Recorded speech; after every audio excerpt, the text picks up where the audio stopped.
রাসায়নিক কারখানায় মিরপুরে লাগলো, তারপরে এর চট্টগ্রামে লাগলো, তারপরে ওদিকে কি বলে যে ইনসেপ্ট একটা ওষুধ কোম্পানিতে লাগলো, তারপরে ইয়েতে লেগেছে এই কি বলে যে আপনার লঞ্চে, এরপর একটা ভয়াবহ মানে কার্গো যেটা কার্গো ভিলেজ বিমানবন্দরে সেখানে যে ঘটনাটা ঘটলো, এই পুনঃ হওয়াতে নিশ্চয়ই এটা জনমনে প্রশ্ন দেখা দিয়েছে।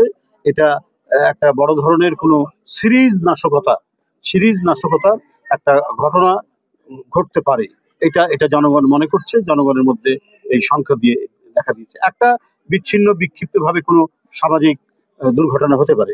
হ্যাঁ, আমার বাসায় হঠাৎ করে কোনো একটা শর্ট সার্কিট থেকে আগুন লেগে গেল, সেটা একটা ঘটনা। কিন্তু যখন মানে সিরিজ অফ ইনসিডেন্ট যখন হয়, তখন বুঝতে হবে এখানে কোনো কালো হাত কাজ করছে এবং বাংলাদেশকে অস্থিতিশীল করা এবং হাসিনাবিহীন বাংলাদেশ, এই বাংলাদেশ ঠিক মতো চলছে না, এটা আন্তর্জাতিকভাবে দেখানোর জন্য এটা দেশীয় এবং বিদেশি শক্তির হাত আছে। আমরা মনে করি যে নির্বাচন কমিশন এখন পর্যন্ত তাদের যে দৃঢ়তা তারা দেখিয়েছেন সবকিছু বিষয়, সবাইকে অ্যাকোমোডেট করা এবং নীতির প্রশ্নে যে প্রশ্নগুলো মানে নির্বাচন কমিশনের আইনের মধ্যে পড়ে না বা রাষ্ট্রীয় আইনের মধ্যে পড়ে না, সেই ব্যাপারে তাদের দৃঢ় অবস্থান, সব মিলিয়ে এখন পর্যন্ত আমরা যেটা দেখতে পাচ্ছি সেটা হলো নির্বাচন কমিশনের পক্ষে সক্ষম একটি অবাধ, সুষ্ঠু এবং ইনক্লুসিভ নির্বাচন সম্পন্ন করা। পদ্মা সেতু, মেট্রো রেল এবং এলিভেটেড এক্সপ্রেসওয়ে নির্মাণের গর্বিত অংশীদার বসুন্ধরা সিমেন্ট। তার নিজস্ব চিন্তা আছে দেশের জনগণ নিয়ে, দেশের গণতন্ত্র নিয়ে। উনি শেখ হাসিনার পতনের পটভূমি রচনা করেছেন তার নেতৃত্ব দিয়ে দেশের জনগণকে ঐক্যবদ্ধ করে।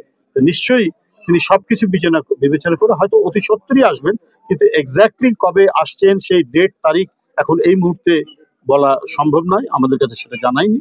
ওটা যখন উনি জানাতে বলবেন তখন আমরা জানাবো, উনি যখন বলবেন আমাদের কাছে তখনই ব্যাঘাত ঘটবে না। সরকার আমি মনে করি এ ব্যাপারে আরো বেশি সতর্ক, আরো বেশি যত্নশীল এবং সরকারের যেটা উচিত হবে এই নাশকতার এই ঘটনাগুলো যাতে পুনরাবৃত্তি না হয় সেই ক্ষেত্রে তার প্রশাসনকে জাগ্রত রাখা এবং প্রশাসনের ভিতরেও দোসরদের যে লোকরা আছে তারা সেখানে যে অবস্থান করছে, যে বিষয়ে আমরা বারবার বলেছি, এদের বিরুদ্ধে আপনি দ্রুত ব্যবস্থা গ্রহণ করুন। এই ব্যবস্থা গ্রহণ যদি আগে থেকে তিনি নিতে পারতেন তাহলে এই পরিস্থিতি হতো না।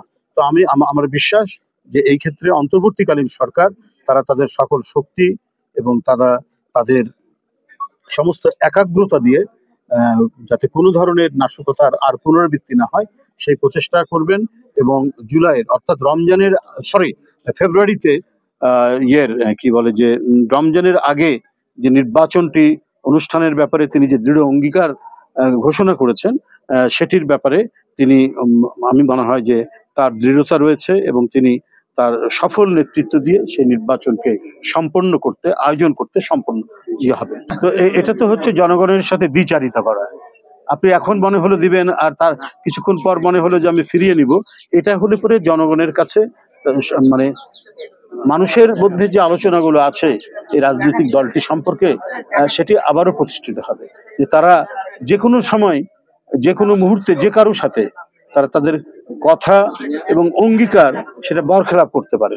তো এটা যদি করেন তাহলে সেই বরখেলাপের পর্যায়ে চলে যাবে। দলের নেতা কর্মীরা সেটা হচ্ছে